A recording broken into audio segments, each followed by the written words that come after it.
It's Thursday, which means it's Adult Faith Formation Day. Yay, yay, yay. We've talked about sacraments. That's what we're talking about in general. I've talked a little bit about baptism and a little bit about confirmation. I want to say a little bit more about sacraments in general. Because sacraments have been very much associated with the practice of the Catholic faith, I think that they have lost a lot of their power to attract people, and a lot of the power of the sacrament to inspire people, if you will, because they become just part of almost like a curriculum. I mean, your Catholic curriculum is that you get married in the church, you get your babies baptized, you send them to CCD or Catholic school, and they make their first communion, or they make their first confession, and so on. And then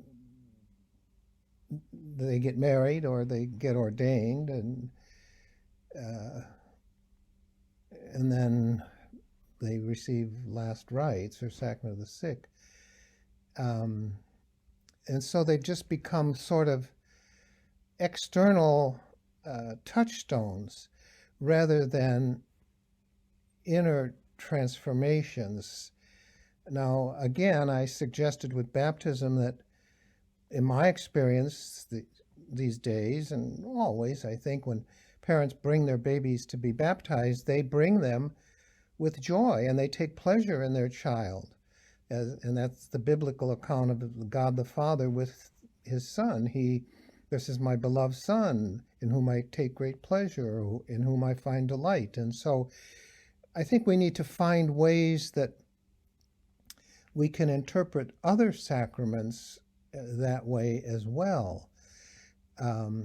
Confirmation clearly is simply a ritual. I mean, I don't even know that the church has a very full theology of the sacrament of confirmation. I mean, I know we know what the matter and form is, oil and invocation of the Spirit and so on, but that's, I mean, there's nothing really there, I don't think, that other than the fact that it's implicated in what it is that you do to be a Catholic. And so it's worked. For instance, today in many places in the world, Mexico especially, I know of, I'm sure other Latin American countries, when a child is baptized, infant is baptized, they're confirmed, because the pattern established in the early years of Christianity was baptism and confirmation of adults, that you were baptized in the name of the Father and of the Son and the Holy Spirit, and then confirmed as a bearer of the Spirit into the world. That was the church recognizing now that you had a role and a responsibility to carry the Spirit that Jesus handed over at his death. You carry that Spirit into the world. And I'm sure that there were people that took that seriously. I mean, and then, but when we moved to infant baptism, I think confirmation lost a lot of its significance, because we certainly aren't sending infants into the world to manifest the Spirit, although I think very clearly infants manifest a delightful Spirit of God in families. But we don't emphasize that, because at least in the Catholic Church of the last 46 years that I've been in, we're looking ahead to the next thing, that child gets confirmed. So, for instance, I was confirmed in third grade, as was the norm in those days. You made your first communion, you were confirmed. And then, I know people will not agree with this, but then we got to the fact that kids were no longer obligated to, under pain of mortal sin, to attend Catholic schools, and so they mostly, I think, for athletic reasons in the beginning, anyway, in the 60s and the 70s. There were better competition in the public schools, so kids would leave the Catholic school after they made their first communion. And then in big archdioceses like Chicago and I'm assuming Philadelphia, Pittsburgh, New York, San Francisco, they moved confirmation to eighth grade as a kind of an incentive to keep kids in the Catholic school and not leave at, after first communion or junior high. And that was, again, that probably worked to a degree. Obviously, it didn't work for long, but that didn't give any real meaning to confirmation. It gave a meaning to Catholic schools, but it didn't give any real meaning to confirmation. And then they added all this business about, having to know all this stuff about the church and a retreat and confession and stuff like that in eighth grade. But for all practical purposes, it became simply a part of graduation, and the kid was done then. That was the impression we gave because you had completed it. You got your sacraments, as people will say. Then, it's continued now up to the 2020, but I'm not sure why. I mean, I know a lot of parishes play hardball with people. If they're not confirmed, they can't get married. I mean, that kind of thinking is not really very mature, I don't think, very solid, but it sells. And it gives certain priests power over other people. But I'm not so sure that says anything, again, about confirmation if you just say you got to be confirmed in order to get married. I think we have to find some way to point to the workings of the Spirit, to help people interpret their own life and where the Spirit works. And I'm not so sure that that's going to be a very successful undertaking if we focus on early adolescence. I have no doubt that the Spirit is working in manifold and multiple ways in the lives of young adolescent boys and girls and young people. And we could try and find the ways that the Spirit is acting there. But I think we need to look to our own lives. And so, rather than look at confirmation as something I received in third grade, where do I bear the Spirit into this world? This Spirit that Christ handed over when he breathed his last, or this Spirit that we hear coming into the upper room and as tongues of fire and stirring the disciples to be able to speak words that people could understand. There's a bishop in Canada I just saw in the paper the other day who has suggested that his diocese during this time of pandemic shut down and think about what they're doing. Because he's making the point, which I think is pretty true, that the more they try and do, the less effective it is in terms of, people. There's an impression that the Second Vatican Council watered down theology and watered down religious education and watered down the experience of people with the church. And so if we go back to the kind of thinking that existed before the Second Vatican Council in the 60s, and we get into the commandments and into, heaven, hell, purgatory, last things, judgment, all that kind of stuff, retrieve these practices of piety, and devotion, adoration, that sort of thing, that if we go back to the pre-Vatican II time, that's going to, attract people. Well, I don't think it's going to work. I mean, I know it's easy to do because there's all kinds of people out there selling stuff that you can do, but I'm not so sure it's going to work in the lives of real people. I mean, I would love to know an honest evaluation of where do people go after that kind of education. How many people, and again, I know that the thinking is, well, we'd rather have a small group of people that really know their faith and really live their faith than a whole lot of people that say they're Catholic and don't do anything about it. Well, you can go with that if you want to, but if we stick with the theology of confirmation, it's not us, it's God. It's God's Spirit. The Spirit that Christ handed over to the world is not dependent on our programs and plans and efforts. That Spirit is working. God isn't, isolating and quarantining. God's Spirit is evidently, because we believe it, is working. And where is that Spirit being manifested?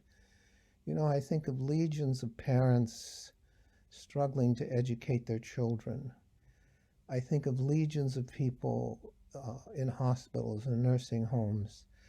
I think of legions of people working, in grocery stores and drugstores and people trying to make it work in these very difficult times. I believe that is God's Spirit that is sustaining, inspiring, encouraging. That Spirit is not dependent on our rituals. Our rituals can certainly help inform people so that they can be grateful and give thanks. But our rituals in themselves are not the vehicles of God's Spirit. God's Spirit is not bound or confined to our plans and programs and synods and that sort of thing. So if we would do what that bishop in Canada said and study and talk among ourselves, rather than think the goal is to get people back to church and get people back into our programs and stuff like that, what do we really believe? I really think that it would be terribly important if we could become, if Catholic parishes, as we're trying in ours, to be sources of encouragement for people. Not just people who come to church, but all people. You're going to get a letter from me early next week, I hope, and you're going to see we have a Veterans Day program planned, and you're going to get, especially if we've had over 80 families that we've taken care of with funerals since last year this time, and we can't have them in for Mass like we did. We can't have them in for a reception, food and snacks and beer and wine and stuff like we've done. But Debbie Lund has come up with this marvelous idea of creating packages, boxes that will mail to people that will have little purple votive lights in it with the name of their deceased on there, a little votive light to go in there. Karen Urich is going to make a CD with Sue Grelowitz that has the music that people like for funerals, in addition to the fact that Sue is going to sing the Litany of the Saints that we would have heard at Easter, and we would have heard these coming weekends around All Souls Day and All Saints Day. That's going to be included for each family that we've taken care of, and their loved one's name will be invoked in that Litany of Saints. There'll be a little ritual for home use, and there'll be a whole lot of people that put all that together, and that's the working of the Spirit, I think. Karen Boyle is trying to put together a giving tree, adopt a family kind of thing for this holiday season, which is going to be different. But it is a working of the Spirit. And you look into your own home. Where is that Spirit working? When do your children make you smile? When do you think fondly of those you love that have gone? When do you really appreciate the people that love you and the people that you love? That's all the working of God's Spirit. It's not dependent on the ritual of confirmation. Young people, every day, practically, I get calls from young people who want to be married. Just this week, it hasn't been every day for the last 7 months, but in spite of all of this sadness and confusion, young people still want to love. And then even in this chaotic political world that we live in, there are countless numbers of people doing their job in government, doing their job in the armed forces, doing their job in the various branches of our local and state and federal governments that are, monitoring and caring for and taking seriously their work on behalf of the common good. That's all the working of the Spirit. Now there are people that say I'm arrogant for saying that God's Spirit is doing these things, and they have a hard time accepting that, and that's okay. You can be. But if we did a better job of talking about how the Spirit works, I'm not so sure, and a better job of manifesting how the Spirit works rather than thinking we control it, I think we might see a different kind of appreciation of the Catholic Christian faith on adults. One of the gimmicks with confirmation is we tell kids that, well, when they were baptized, people made these promises for them, and now they're going to make them for themselves when they're 14 years old or 13 years old. And I just don't think anybody believes that, because, what are they going to do? And then nothing changes. And in fact, for the most part, once the kids are confirmed, they're gone. So I just think we have to rethink these, all the sacraments, but especially confirmation, and say, how does this Spirit that manifested itself when Christ handed over his Spirit when he died, and when that Spirit manifested itself as tongues of fire over the disciples, how is that Spirit being manifested today in this world? We have to figure that out and point it out. Thanks very much. Take care and hang in there.